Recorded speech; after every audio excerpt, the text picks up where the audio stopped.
Mandag den 1. december skete der en hel masse fra morgenstunden omkring IT Factory i den danske presse.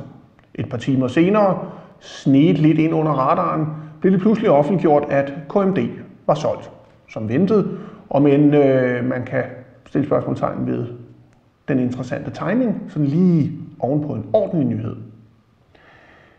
Prisen for KMD var 2 milliarder kroner, en pris, som jeg nogle uger tidligere havde tilbudt også at give, og hvor folk sagde, at det er jo alt for lavt. Men det var det åbenbart ikke. Ikke engang, selvom det var nogle meget store amerikanske kapitalfonde og ATP-fonden, der var med inden over. 2 milliarder. Det er ikke meget for vores velfærdssamfunds mest afgørende infrastrukturelement. Og nu går det så løs. Nu vil MBA-drengen fra forskellige lande, der aldrig selv har lavet noget, rykke ind med regneark, gå løs på dem og sige, der kan også optimeres, hvis vi ændrer det her tal her. En kultur, hvor man var stolt af at arbejde, vil blive lavet om til en kultur, hvor man kan gøre karriere, blive outsourcet, bortsourcet, småtsourcet og alle mulige andre ting. Jeg siger ikke, at hele driftsafdelingen bliver flyttet til Indien. Jeg siger bare, at i løbet af meget kort tid vil man opdage, at når der skal indsættes en ny borgmester, så skal man ringe til Indien.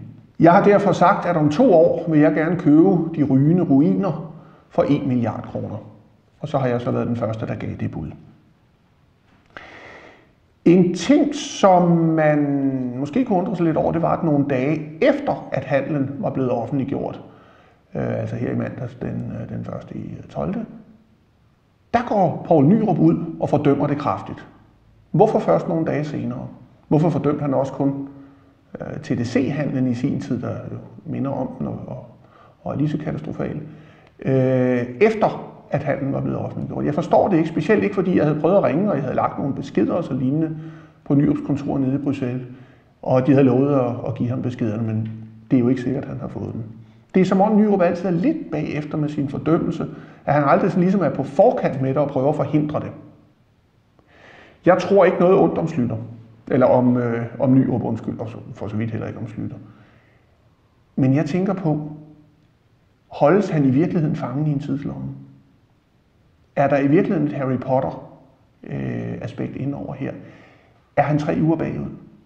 Har de forfalsket hans kalender? Holder de ham fangen dernede i Bruxelles i sådan en tidslomme? Det kunne godt tyde på det. I hvert fald, nu må I nyde i de kommende måneder det, der kommer til at ske med KMD, efterhånden som det bliver offentliggjort, at det skal optimeres, ændres, strategiseres osv. af folk uden indsigt i de offentlige IT-anlæg. God fornøjelse.